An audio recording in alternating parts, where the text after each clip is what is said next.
Good evening, everyone. Is the state ready to proceed? Yes, Your Honor. Is the defendant ready to proceed? Yes, Your Honor. Sorry, it took me a little bit longer than anticipated, but there was a lot of information to consider. Let me just start by saying that as multiple people have observed, this is a particularly difficult case because there's really nothing that the court can do that's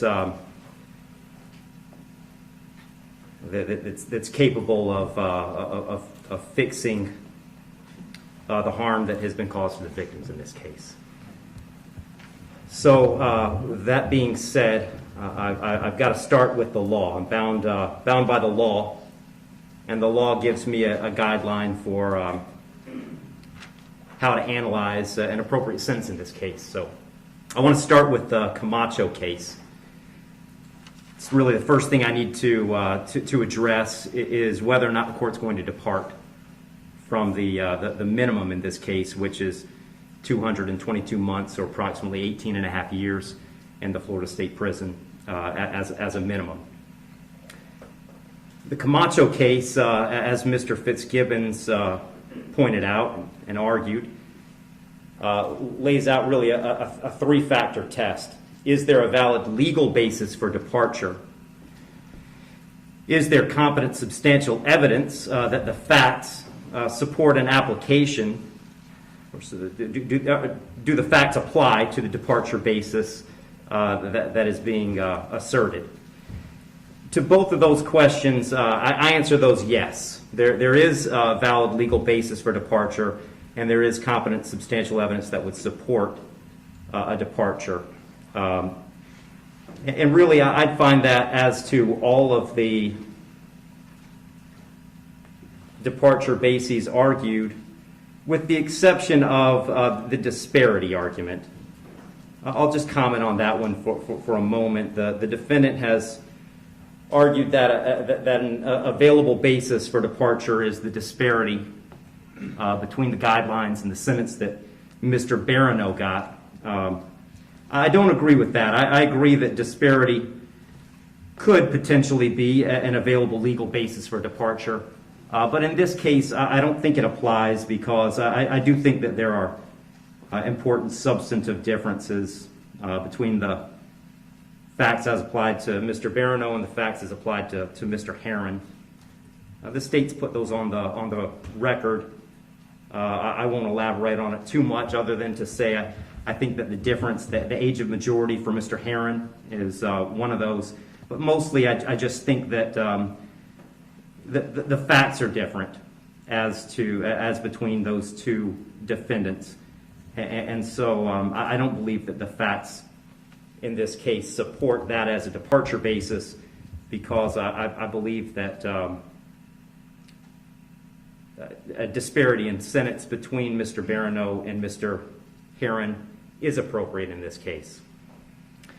That brings me to the third question of essentially the third factor under the Camacho cases, should the trial court depart? And the court in this case is going to decline to depart. So I'm answering that question in the negative. The trial court in this case is not going to depart. And I don't reach that decision lightly. When evaluating an appropriate sentence, I will start with Florida Statute 921.002. It was pointed out several times the primary purpose of the Criminal Punishment Code in Florida is to punish. And I've got to take into account the severity of the primary offense and the circumstances surrounding the primary offense. When I take into account circumstances and severity, a lot of what I'm taking into account really when I sentence is intent and harm. And in this case, there wasn't any evidence, and nor does the court believe that there was any specific intent to do harm, in this case to the victims. But there was intent to drive at an egregious speed, 102 miles an hour, regardless of the consequences and regardless of of who that ended up harming.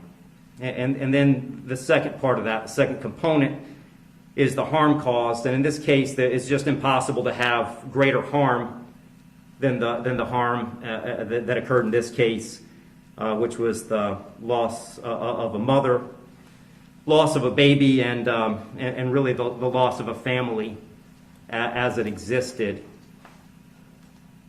when this occurred. I did consider, I also want to make a record, I did consider sentencing Mr. Herron as a youthful offender, but for the same reasons that I'm discussing, I didn't think sentencing him as a youthful offender was appropriate. I agree that youthful offender was something that the court could have done. I did consider it. I carefully considered it.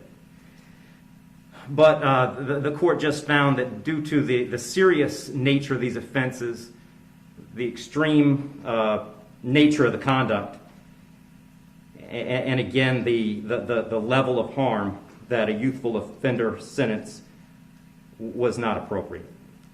So given that the court is not departing, the guidelines call for a sentence of essentially 18 and a half years at a minimum and 30 years as a maximum. And the court doesn't find that either the minimum or the maximum is appropriate in this case. I've said it several times, the serious nature of the offense, egregious nature of the conduct, and mostly the harm that's been caused prevent me from putting this as a bottom of the guidelines minimum case. But the departure bases argued by the defendant did provide some reason not to put it at the top of the maximum. And specifically, the court did take into account that the defendant's 18, certainly responsible for his actions, and he's being held accountable for his actions. But the age of 18, the court finds, is a mitigating factor and shouldn't put this at a maximum. Also, the complete lack of prior criminal history is something that the court considered as preventing this from being at the top. So having said all that, the court is going really toward the middle between the minimum under the guidelines and the maximum punishment permitted under Florida state law. So on count one, vehicular homicide, the court's going to adjudicate the defendant guilty, sentence him to 9 years in the Florida State Prison. On count two, same charge, court will adjudicate the defendant guilty, sentence him to 15 years Florida State Prison, and that'll run consecutive to count one for a total 24 years Florida State Prison. Count three is a misdemeanor, unlawful racing on a highway, so the court will adjudicate the defendant guilty, sentence him to time served. Give credit for time served, I believe, 2 days. Court will impose mandatory court costs. Mr. Herron, you have given up the right to appeal the determination of your guilt or innocence. You do have 30 days to appeal the sentence of the court. And I'll direct the bailiffs to take Mr. Herron into custody.